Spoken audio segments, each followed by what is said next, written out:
The main storyline of Future Trunks is that he is sent back in time to age 764, which would be directly before Frieza arrives on Earth and 3 years prior to the attack of the androids.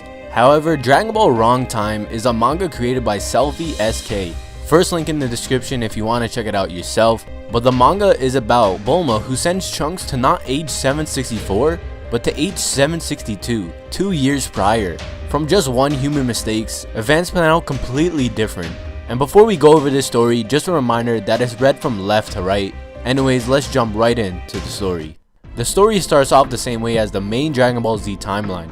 Future Bulma finally finishes the time machine and lets her son know that along with his task, that he'll meet his father, Vegeta, there. Bulma explains that the time Trunks will be going to is 2 years after Vegeta first sets foot on Earth, and that when he did first arrive, that he was a really scary guy and even killed a few of their friends who were Yamcha, Tien, Chaozu, and Piccolo. Bulma then goes on to explain the story of traveling on Namek, about Frieza, and Goku first turning Super Saiyan. And with that, Trunks went off back in time. But soon after leaving, Bulma realizes that she set the date to age 762, when Vegeta first arrived on Earth with Nappa. I guess Bulma talking about Vegeta's first arrival made her subconsciously choose the wrong date. Moments later, after Trunks arrives on the past Earth, he appears at a city, and before he can even think and dwell at the sight of a city with actual life, an explosion occurs. He looks back and sees the city had just been disintegrated. Trunks was completely shocked and thinks that the android are somehow already on Earth when they weren't supposed to appear for another 3 years. But he looks up and sees 2 Saiyans and has no idea who they are. He quickly checks the time machine to see what time he's really in, and Trunks realizes he's in age 762, 2 years prior than what he intended to arrive in. Now he only had a few options: either travel into the right time and not have any fuel to go back to his future, go back home now and wait another 8 months to recharge the time machine, or decide to talk to Goku now. Trunks decides to take a chance and talk with the Goku in this time about the android threat. The only problem was, Trunks knew nothing of this time and was risking changing a number of events. The only thing he knew was his father killing a bunch of people. He decides to leave anyway and look for Goku.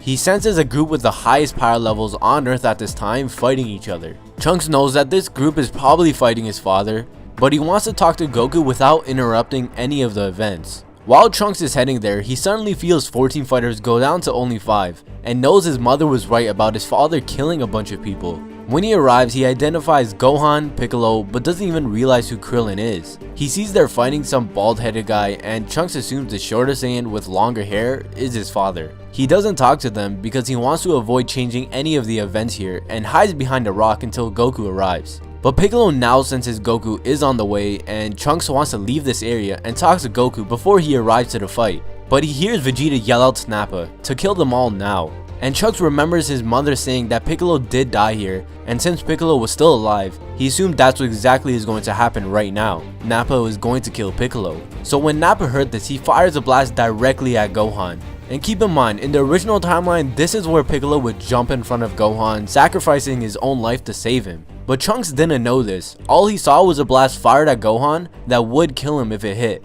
And with Trunks knowing for sure that Gohan wasn't supposed to die in this fight, he hurries to protect him. When the smoke clears, everyone is in shock. They see a random guy just standing in front of Gohan that took that blast like it was nothing. Trunks then has a conversation with Vegeta, explaining that he is only here for Goku. But he also says that if he tries to hurt anyone before Goku arrives, he will stop them. This is already a major change in the original events. Piccolo was supposed to die here, but now he survives and Trunks is going to stop anyone else from being killed. And after a long conversation, I guess Trunks allowed enough time to pass since Goku now arrives. As soon as Goku lands, Trunks asks him to talk to him right away.